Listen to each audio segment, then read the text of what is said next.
Welcome back to Lenz's movie, episode 108, and you're probably thinking, wait, I thought your last one was 108. Yeah, that was actually a error on my part. Yeah, the last one was actually 107. This one's 108. Now, I mentioned in the last episode, we're talking about a film that redeemed Deadpool and make him a heck of a lot better character than what they were in X-Men Origins Wolverine. This is Deadpool from 2016. Yep, just 3 years ago this film came out. Yep. Yep. Starring Ryan Reynolds once again as frickin' Deadpool. Monica Bellucci as Copycat, though she wrote her real name is Veronica in here. We also have Francis and Angel. Angel Dust. Yeah. Weasel's in here, along with the first live action appearance of the teenage Negasonic Warhead. Now, I should point out that the actress herself. Now, the character is never meant to be a lesbian in the comics. The actress is a lesbian because she outed herself, and I actually went to Q&A. When I saw her, she actually outed herself when she was in junior high. Okay, fine. And in the case of, let's just say, there's no hint of her lesbianism at all. Not really, no. And, of course, we also have Colossus, a much better version of Colossus. Yeah, I would say definitely much better version because one thing, he's actually armored up a lot of the time, and he actually sounds fucking Russian. He gets a lot to do in this film. Unlike in the X-Men trilogy, where he was given almost nothing to do. Like, take for example his first film he was in. He's seen for one scene, he armors up, beats up a couple guys, helps the students escape, and he's never seen again. He's seen in the next film, does very little. Yeah, it's like Bryan Singer and the guy who directed in the United States, I think it was Sam Kinsberg, gave him nothing to do. Tim Miller, on the other hand, gave him a lot to do. Also, despite the fact we had the Xavier Institute in here, the X-Men are nowhere to be. They're kind of here, though it's the cast in first class. Yeah, they're the ones in this movie. They pop up briefly in a cameo, but that's it. Yep. By the way, Francis is a character from the comics. He is an enemy of Deadpool. Angel Dust is, I don't think she is an enemy of Deadpool. She is from the comic books, and we also have Weasel, Blind Owl, who is a woman this time. Unlike in the comics, I think it's a guy. Yes.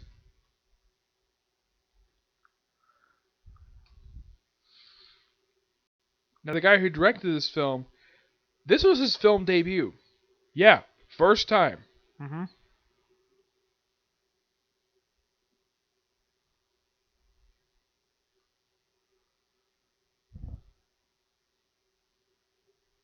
Yeah, this was Tim Miller's first film.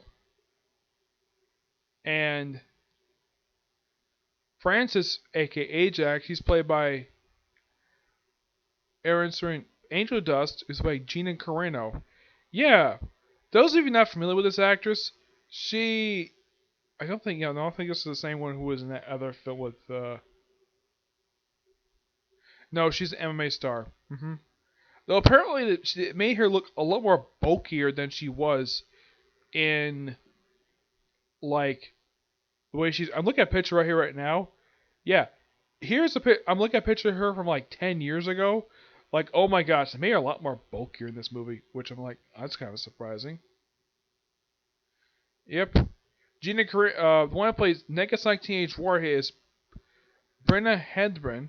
Yeah, she's the one who plays her, and I believe this was her first major film she was in. Probably the first theatrical release film. Yeah, because she was in some independent films, but this is the first one released in theaters.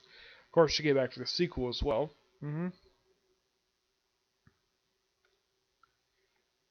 Yep. Now, Monica Bellucci is actually one of two comic book based characters she's played. The other, of course, was Leslie Tompkins on Gotham. Yeah, which came around the same time this film did. Yep. And by the way, this is the first superhero film rated R since Blade Trinity, which was released back in 2003. So yeah, it had been 13 years when this film came out. I saw this in film. Now, when I saw this in the theaters, it was Valentine's Day and went to go see it with my brother. Yeah, of course his wife was out of town, visiting family. Yep. What is the plot of this film? Wade Wilson, who later revealed he got cancer. Yep. He basically just happens to meet Veronica at a bar, who is a prostitute. Yes, she's a prostitute. Fine, whatever. Oh, also, that's not how the film opens. The film opens basically with Deadpool breaking into an apartment, posing as a pizza boy, and Rob Liefeld himself makes a freaking cameo. Yep. He's not the only person who makes a cameo in this movie. We also have Stan the Man Lee appears in this movie. I've heard this is also one of his favorite cameos he's ever done. Yeah, where he is an announcer at in a strip joint. Yep, that's his cameo. Here's the thing: all the characters from this movie, none of them is creations. The only thing is his creation is the X-Men and the Xavier Institute, which that he is responsible for in the comic books. All the rest of the characters, Deadpool's character family this season, Rob Liefeld, Negasonic Teenage Warheads by Grant Morrison, back in New X-Men era. Colossus, of course, is a creation of the now late Lee Wein and David Cochran. What about Francis and Angel Dust? Let's see. Ajax was created by Joe Kelly and Walter McDaniel. Yes, this guy is a Deadpool villain, very minor one at best. Yeah, his last appearance in the comics was back in the Deadpool vs. Thanos miniseries. Yeah, he was a minor recurring villain. Yeah. As for Angel Dust, yes. This woman is a creation of... Yeah, she's actually from the Morlocks. Yeah, she's from the Morlock series. Yeah, it's something that made more like a henchwoman for Francis. Weasel, of course, definitely is from the comics. Yeah, he's a guy who actually appeared very recently in, I believe it was in the...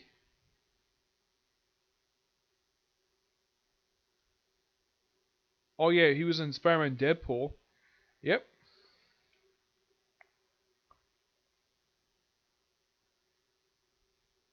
hmm Yeah, Blindo is from the comics as well. Yeah. Not much I know of this character. Weasel I knew about, there's a joke involving the Ultimate Alliance video game where Deadpool appears, where he actually stabbed Weasel in the leg for eating the last Cheeto. That's the reason why he stabbed him. Yep. Oh yeah, Blind Out is a woman. Created by Joe Kelly and Ed McGuinness. Yep.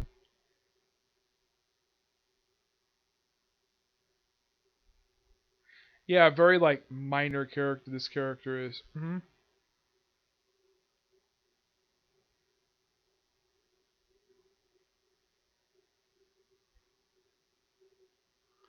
Yeah, we also have Bob from Jacksonville. Yeah, this is actually Bob, Agent of Hydra. Yeah, though the thing is, this is that very same character, but the only reason I call him from Jacksonville is because the guy is from Hydra in the comic books. Now, the reason why he joined Hydra in the comic books, because his wife recommended because they have better dental plan. That's the reason why he became a Hydra agent. Yep. Despite the fact he's one of Deadpool's closest friends. Yep. Oh yeah, and when I had to find out about this film, I will get to admit it. It's something like, really? They pulled this from the MCU. Okay. So they had this awesome opening scene where, like, after the whole pizza with Rob Liefeld, they have a shootout like on a highway bridge, and he managed to come back out pretty easily. Oh yeah, and there's an Easter egg. I was hoping for him to see himself make a cameo movie. He doesn't. Nope. There's an Easter egg on the sign that appears in the movie, but that's all you get for framing the Caesar. Yep. Colossus does play a role in this movie. Not a really big role. He doesn't really do anything. It's like toward the end of the movie. Yeah, eventually Deadpool does visit the Xavier Institute to look for like what happened to to find Veronica, and of course after he became what he is. Yeah, as for how he became what he is, it's quite interesting. Of course, they make a joke in this film about don't make me CGI, don't make my suit green, referencing of course Green Lantern, a film that, despite the fact it's a pretty bad film, Ryan Reynolds is not the problem with that damn film. The problem with the film was the damn script. Yep, which, as far as I know, they actually, that's one of two times in both. They reference Green Lantern in this film and the next film as well, because a lot of people just don't like Green Lantern. Nope. So yeah, and eventually we have to get a cure for cancer, so sign up to become part of the Weapon X facility. Yeah, prior to this, yeah, more I think says, yeah, I can hold out for a whole year. So there's a montage of Vanessa and Wade Wilson having sex for about 10 minutes of the movie. Yep, it's a big montage, like a whole boatload of it. Yep, and eventually he's like, yep, let's have kids. Eventually later. Yeah, then of course he goes to the bathroom. I'm sure a lot of ladies probably appreciate seeing Ryan Reynolds' butt in this scene. Yep. I know all the guys. I'm sure all the guys love seeing Monica Bellucci in the nude. They must have loved that. I did, because she's a smoking hot woman, and it's always good to see a woman naked on screen. Now I have heard there's an alleged rumor that if a woman's, let's say, private part, basically below the belt, if that pops up in the movie, get this, if that particular thing pops up in the movie gets NC-17 rating. Yes, that's not a joke. This is actually true. I've heard that in one particular film, when they had this thing pop up, it's like NC-17. Despite the fact I have seen this once in a movie, a film featuring Keanu Reeves. Yeah, I think it was like Devil's Advocate. I think it was where he found a woman who was actually sort of being seduced by a woman who was revealed to be actually his half sister. Yeah, that's not a joke. Yep. I'm sure Monica Bellucci didn't mind showing off her, let's just say her goods in the movie. Yeah, I'm sure she had no problem with it at all. Probably under contract. But like, yeah, cure for cancer, which is quite nice. So Slam become part of the Weapon X program. Yep, the Weapon X program. And they sort of activate his X gene. What is his X gene? A healing factor. They don't mention him being a teleporter. Actually, he has. They actually give his teleportation parts are in the film, but not very much. No. Oh, in case you're curious, though, what was the budget for this movie? 58 million. Yeah, $58 million for this film. The film made at the box office 783.1 million. That is good. Let's see what else. Yeah, he of course he gets deformed. He gets like horribly scarred. Though I should point out though, this is not as bad as how he's picked in the comics. In the comics, he's a lot worse. Like, oh my gosh, it is so bad. But at least you gotta give props for Ryan Reynolds for actually doing that to his own face. Make a face look so ugly. Yeah, gotta give high praise for him doing that. Also, high praise for the costumer for actually getting his costume right. Yeah, that's very comic accurate. And also, it was thanks to this film that we got Spider-Man's eyes to actually move when he's in his mask. Because if you notice, in the same Raimi trilogy and the Matthew Webb films, duo films, his eyes never moved.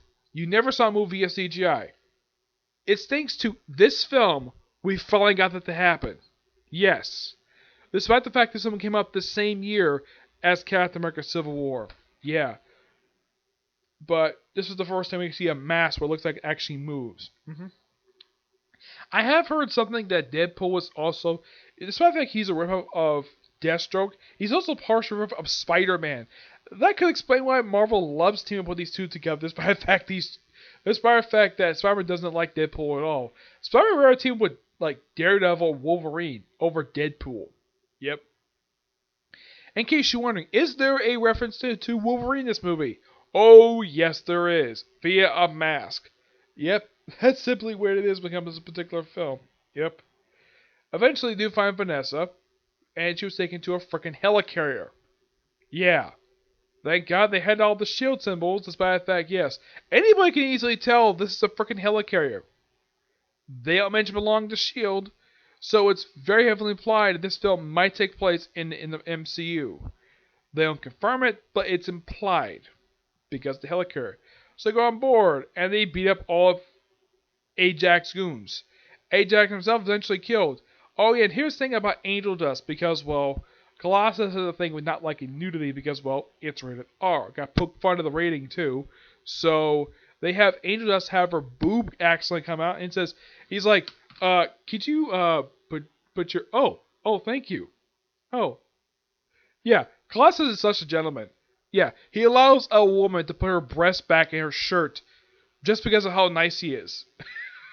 There's no mention of the fact if he's religious or not, but even he agree. You probably would agree that was a pretty smart move for him, despite the fact he's beat the crap out of a woman. Then guys, I made her a pope. Look at this woman can take a beating because she's an MMA fighter. Yeah, yeah. I'm looking up like online like how many battles she's actually won. Yeah, Gina Carano, one of the places Angels is MMA fighter. hmm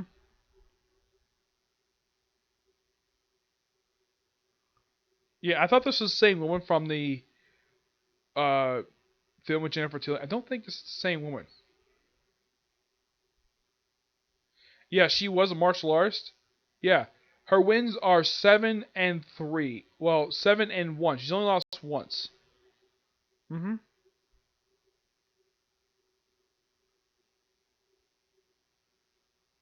Yeah, she lost one fight. It was actually her last one. hmm It was back in 2000 before the film came out. But yeah, she at least can take a beating. At least get a high praise for that. Yeah. What else? Eventually, she's taken out, and of course, Ajax taken out too. And Vanessa and Deadpool basically reunite. They make out, and he's like, "Let's go make some babies." And they go off, and of course, oh yeah, and here's the thing: when they get like Teenage Warhead, in the comics, they don't really mention where her powers are. No, not really. That's kind of the strange thing about this character, is that well, her comic counterpart is completely different how she's depicted in the movies. Like, does she look anything like, the way she does in the movies? Not really, no. Her original look, I'm looking at right now, was this, like, long black hair. Yeah, she only appeared, like, a couple times in the pages of New X-Men before she got killed. Yeah, she was created by Grant Morrison and Frank Quitely. Yep. It's thanks to this film that we got it brought this character back, even though that she was at one point dead. As for how the heck she was resurrected, I have no idea. How did she die in the comics? She got killed by a wild sentinel. Yes, because she's part of the 16 million mutant massacre during the opening story arc of New X-Men. Yep. Her updated appearance, well, it's interesting, but they don't really explain how the heck she was alive. Yeah, this was something done by Colin Bunn. Yeah, Bunn was the one who resurrected her in the comics. Not, let's say, Gary Duggan. Nope. Oh, yeah, she apparently made live after the Roche show. hmm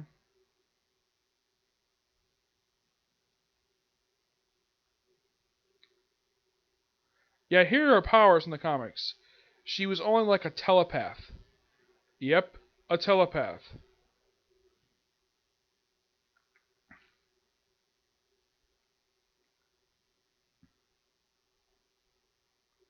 Yeah, and also apparently they gave her some of the powers of Cannonball.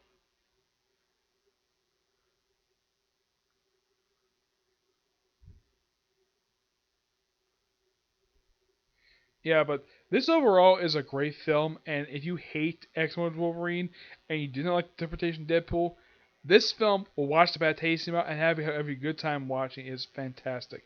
Get this film a 10 out of 10. It's really good. Yep, great film to watch. All right, so yeah, that's it for this particular view. My next view is a comic corner on two Conan trades from Dark Horse. Right, but do see you all next view. Bye.